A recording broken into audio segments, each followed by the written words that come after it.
Imaginez quand même le niveau d'implication pour amener le confort, l'électricité dans nos foyers.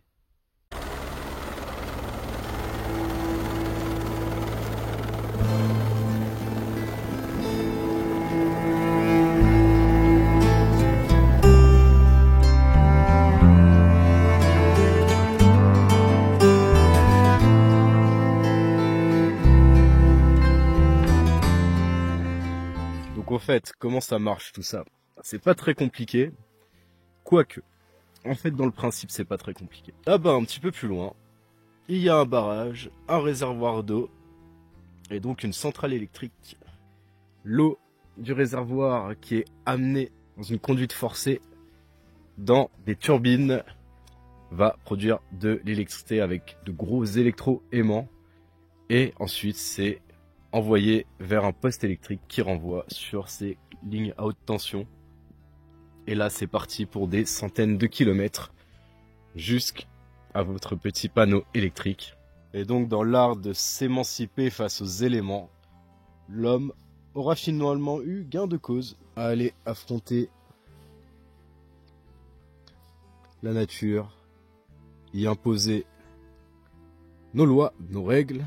On est au début de l'automne, les feuilles commencent à devenir jaunes. Les oiseaux chantent toujours et nous sommes près de Forestville, plus exactement avancés dans le bois, proche des centrales électriques, hydroélectriques, Bersemis 1 et Bersemis 2. Bersemis 1 étant la plus vieille centrale d'Hydro-Québec, encore en opération et rénovée récemment.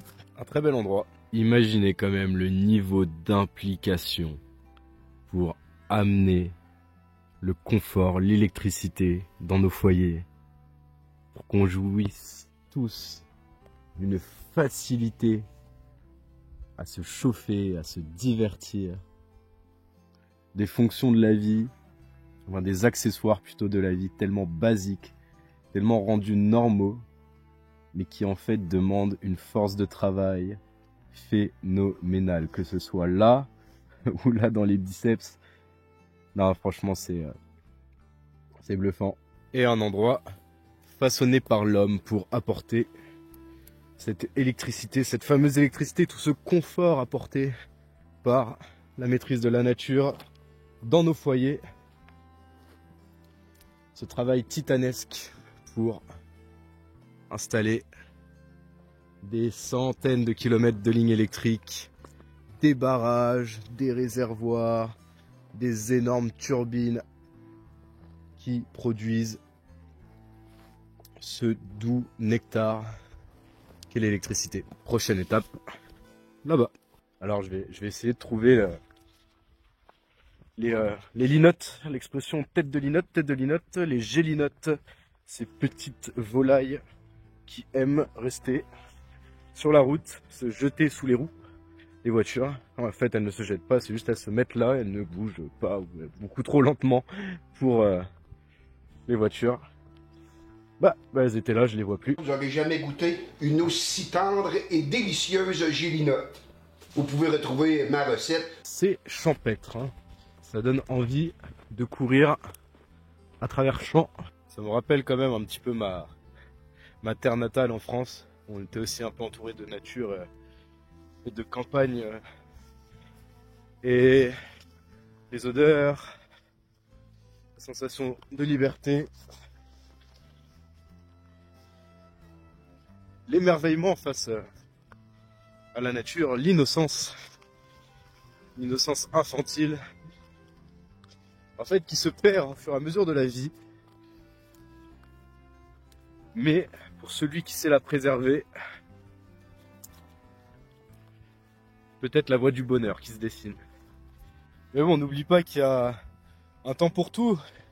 Il y a une phase touriste, amusement, et il y a la phase travailler fort, avec le cœur. C'est important. D'abord pour la thune, hein, et pour la passion aussi.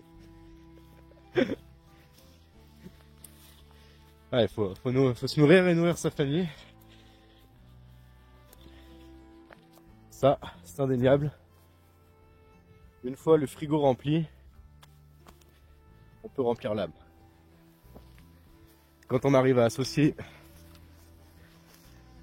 tout ensemble, regardez, le corps, le physique, faire les jambes, le travail, avec ce paysage, l'âme. Une triade presque parfaite dans un monde malheureusement imparfait. Et ici, en forêt québécoise, à défaut de trouver des elfes des bois ravissants, pleins de magie, vous trouverez des pêcheurs, des chasseurs, des travailleurs, tout un tas de spécimens tout aussi magiques et utiles au biome. Ce biome qui vous fait vivre comme des héros de l'univers.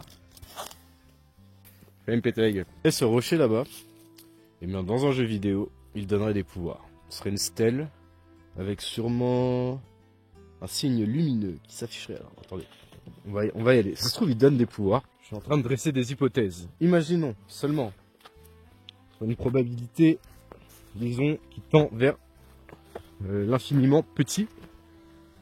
Peut-être que ce rocher donne des pouvoirs. Alors si je le touche, qu'il tombe en contrebas et qu'il tue une biche, ce sera le karma. La stèle de pouvoir de la forêt québécoise. Elle est là, je l'ai enfin trouvée. Ça fait des années que sur mes cartes, j'ai recoupé, fait de la trigonométrie pendant des heures durant.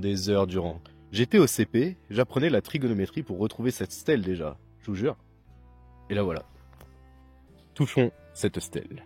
Voyons si des pouvoirs rentrent en nous.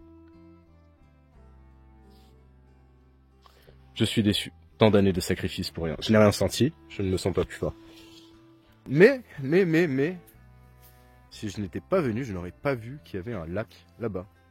Se délecter des petites victoires, alimentées par de grands espoirs. Si tu veux en savoir plus sur le Québec, savoir comment venir ici, t'expatrier ici, découvrir les choses qu'on ne te montre pas sur le Québec, nulle part ailleurs tu ne trouveras.